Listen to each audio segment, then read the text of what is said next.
Can I just introduce my friend Peter Solness to you, who will open the show. Thank you very much. Thanks, Edna. I just wanted to reflect slightly on the fact that internet users now upload and share 1.8 billion photos each day onto platforms such as Flickr, Facebook and Snapchat. That's a lot of photos, as you probably would agree. I'm sure everyone would agree.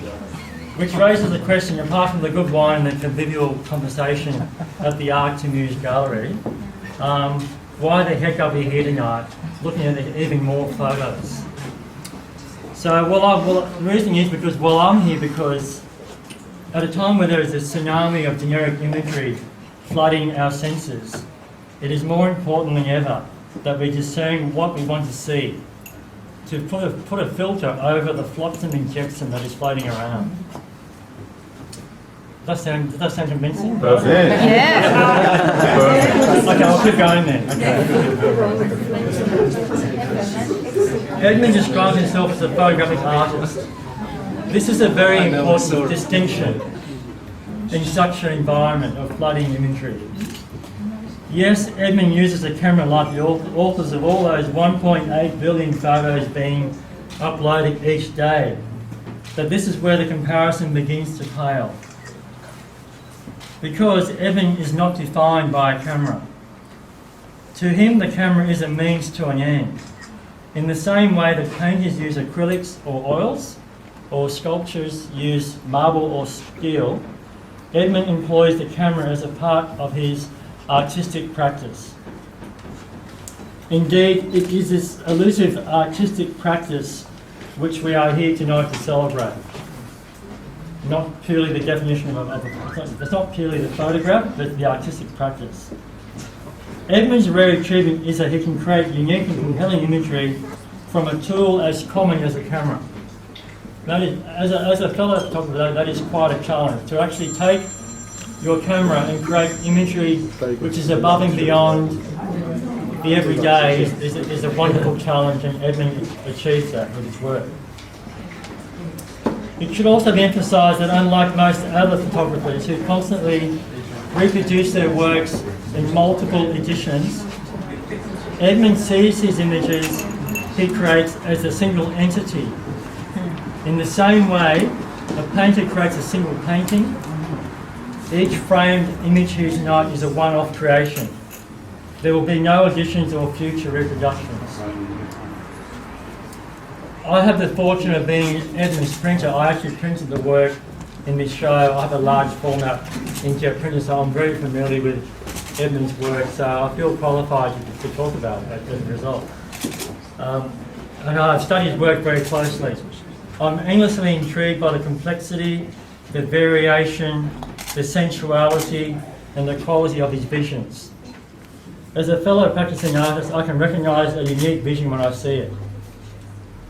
Just Google the term blended nudes, and what you will see is an artist that totally occupies that concept. And that's Edmund. Yeah.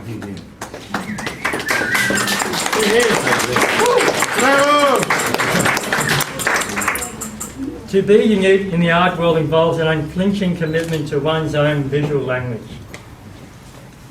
The visual language that Edmund has derived is born not just from his unique sense of aesthetic, but from a genuine passion for his subject matter, as well as what I see as his intellectual rigour, to constantly explore ways to unite the alluring elements of the female form with the most unlikely of textured surfaces, be it wood, steel, broken concrete graffiti, lichen-covered granite, wind-blown leaves, even, for goodness sakes, octopus tentacles, which I even printed one of those in the world. It's not here tonight, I'm disappointed. The galleries won't let me show it. Such elements are incongruous in theory, but compellingly beautiful within the process of Edmund's unique artistic practice. I could rave all night about the aesthetics of, and also about the esoterics of Edmund's work. But at the end of the day, I ask these 4 questions. Does Edmund's work look great? Yes, it does. Does it feed the imagination? Yes, it does. Is it something of genuine value? Yes, it is. And the final question, will one of these artworks look amazing on someone's wall at home or at work? To that I answer, absolutely. You. Edmund, congratulations. I hereby open this exhibition. Thank you. Woo!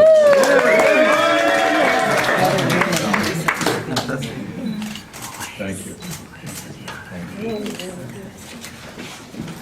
I'll be short then.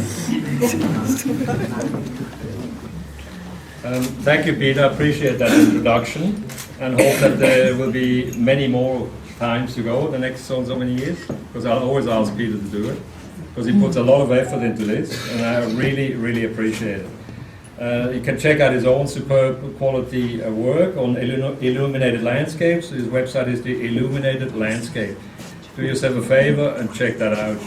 I wanted to thank you all for being here tonight and supporting me and my work, and I hope it is up to your expectations. I'm pretty happy with the selection. Personally, you should all know that how much I appreciate your attendance here tonight. It really means a lot to me. On a personal note, this is things that a lot of my friends of 30, 40 years, I was one school colleague I've known for 45 years here today.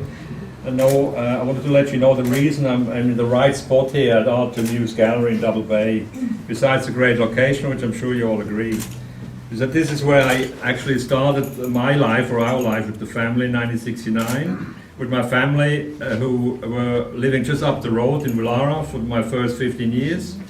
And later I met my wife for the second time in the center of Double Bay, right over there at the crossing. In 1983, we had that coffee at the old Cosmopolitan, and as you can see, she's still with me. So please enjoy the exhibition. If you have any questions about the work, come and ask me. Or any sales questions, you put to Katrina, wherever she is. Hands up, where is she? Back there with the towels or whatever. I hope that's not for my daughter-in-law, those towels. And Lillian, she's back there, so check with her from Art to Muse Gallery. Please let your friends know that I'll be here for the next 2 Saturdays, 13th and 20th of June, between 12 noon and 3 p.m. for people who missed out on today, so just give the word around. Thank you everybody for coming. Whoa!